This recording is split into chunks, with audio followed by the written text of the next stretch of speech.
Hello and welcome to this review of SimCity 4 Deluxe Edition.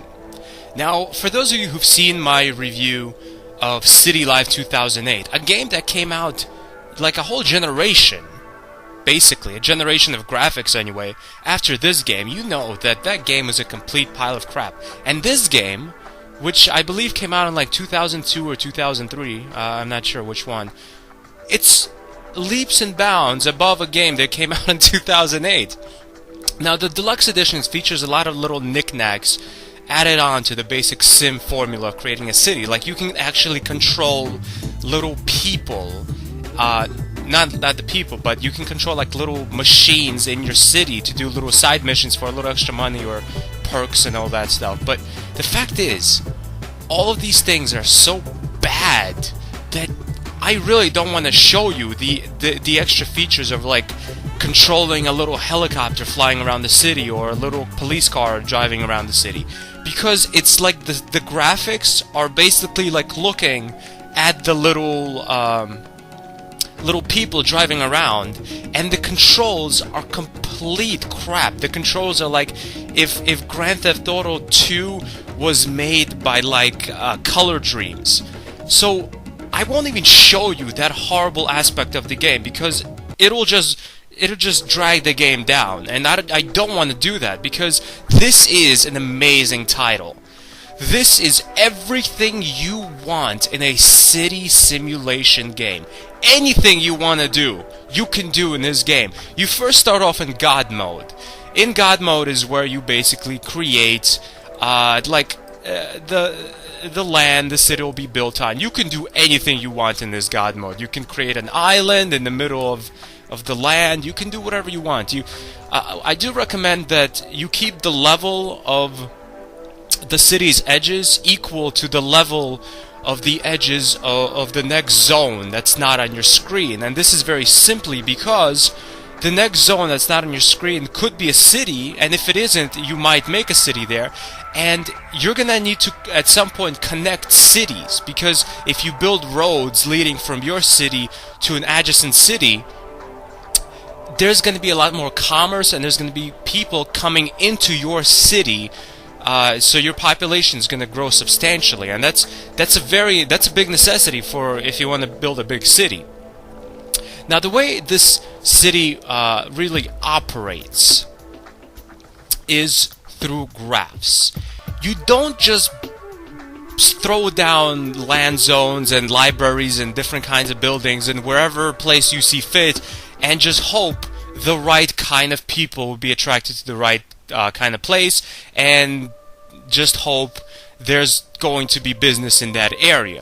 You have to go by graphs in this city. It's somewhat robotic. I mean, you can still do whatever you want in SimCity 4, but if you want a big city, you have to do what the graphs tell you.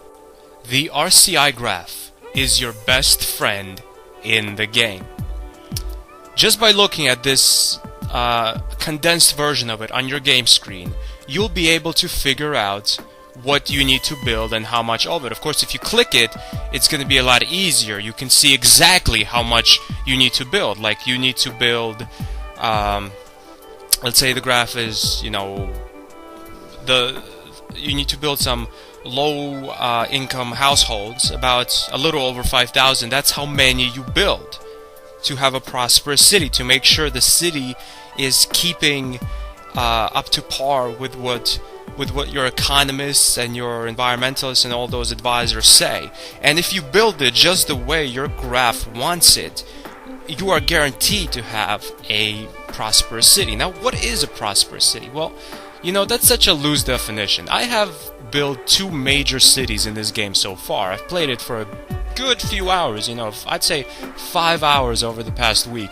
And basically, I have 2 problems. One problem is I built one city, Arcadia, which is just too big for its own good and too fast for its own big. I built it so well, and I made it so it's so attractive to other people that they're just coming in left and right from all over, and within like 20 minutes of making the city of Arcadia, I had a population of about 12,000 people, and I'm not over-exaggerating. It wasn't 12 minutes in game time. It was, I think, a few years in game time. But the population was huge, and that's because I went by the graphs. I did exactly what the graphs wanted, but I kind of put in my own formula. I doubled everything the graphs wanted. For example, if a graph wanted me to have some middle-income households built, like 2,000, instead of building 2,000 middle-income households, I'd build 4,000, and then I would build, if the graph wanted me to build, middle income, like, or, middle simoleon industrial areas, like, just enough for those 4,000 new residents to work at, I will build double that. So but it doesn't work quite well, because this is like baking. It's not an exact science like it. Like in baking, if you make like a egg cake and and the recipe calls for 1 teaspoon of sugar, it doesn't mean that if you want a bigger egg cake with 2 eggs, you need to put in 2 teaspoons of sugar. The formula could be completely different with 2 eggs, and it's the same thing with this game. And I screwed it up a little bit because now I had a huge population, but I was bleeding money. I had way too much money to spend on utilities, and because my population was a fledgling population, which means I didn't really have enough people, graduating from college or even going to college at all, even though I built a nice big college in the middle of the city, because I guess most sim population people were just putting their kids in the regular school and high school that I had built. So I didn't have any high-paying jobs. So I had to raise taxes on the lower paying jobs, and once you raise taxes on the lower paying jobs, you get more money from those jobs, but also people have less incentive to actually go into those jobs. For example, let's say I just desperately need more money, and I raise taxes on a job industry, a middle class job industry, and like the middle class population. When I raise taxes, that lowers the people's incentive to actually go into those populations and industries. So the population of the middle class in my city will maybe not grow, but maybe it'll shrink because people are paying more taxes and then they just don't want to become middle class in my city. This is actually a great way to stomp populations you don't want. For example, when you start off a big city, you always have a high degree of dirt industry, which is like the nasty, gritty industry. I'm not sure what it is. I guess it's like being like having something to do with garbage and dirty factories or something like that. I don't know. I don't think it's an industry that makes dirt. That doesn't make sense. But who knows? It's a video game. Could have a hint of comedy in it. But when you really don't want too much dirt industry, when you want to sophisticate your city a little bit, and like you don't have many like high-tech jobs, you lower the tax rate on the high-tech industry, so more people would be willing to come into your city and become high-tech specialists like scientists and environmentalists and all that, and you raise the tax on the dirt industry, the poor job industries, so less people will find incentive to actually become whatever, dirt farmers or whatever the dirt industry entails. And in this way, your dirt industry will become stable. It won't keep growing, and your entire population won't just be, people swimming in dirt like dirty little piggies. And you will have scientists and smart people in your city, and that's going to class up the joint. When you have to build a mayor's mansion in your city, and I always make the mistake of putting the mayor's mansion in the middle of just the middle class neighborhood. The thing to do with that, if you really want to be a real mayor, you got to put it far away from the city and build the best neighborhood around the mayor's mansion. So you have all those people working at high-tech jobs living around the mayor's mansion, and that's going to raise the property value of their houses even more, and they're going to be even richer. And it's really so complicated. I mean, look at all these graphs. You can check, like, You can check which parts of the city are getting water, which parts of the city are getting electricity, if they're getting enough of it. You can check the environmental factors of the city. You can check the crime rates in every single area. Really, the attention is in the detail of this game, and because the graphs are all laid out for you, if you're a college age, or if you're a smart teenager, you're gonna figure this game out completely within a few hours.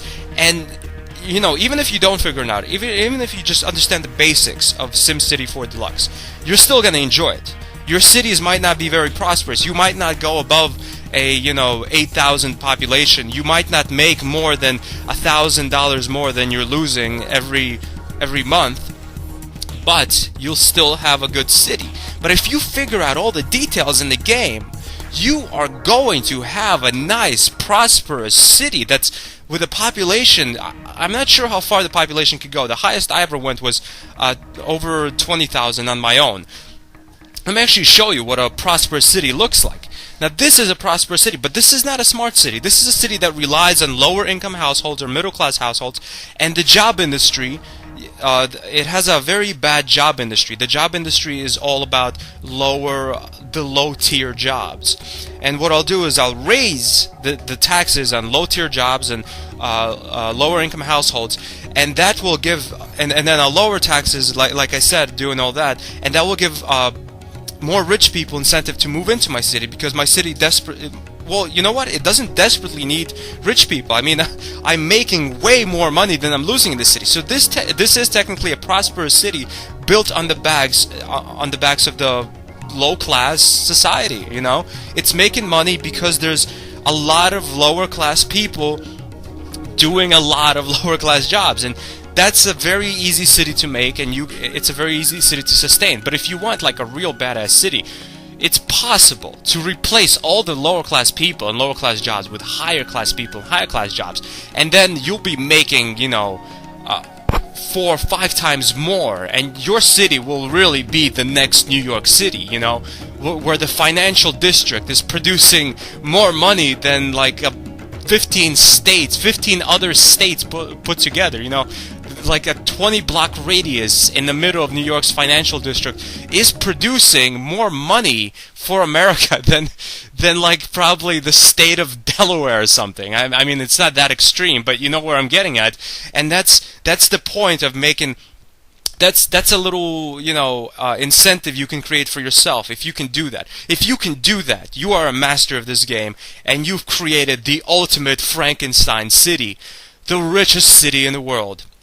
Play around with this game, because attention is in the detail. And of course, after all the endgame content, after you've already just exerted every possibility in the game, after you've built railways and MTAs and tolls and airports, and you have a population of 100,000, and you're making $1 million a month from the more income than you're losing, after all that, there is still more stuff to do.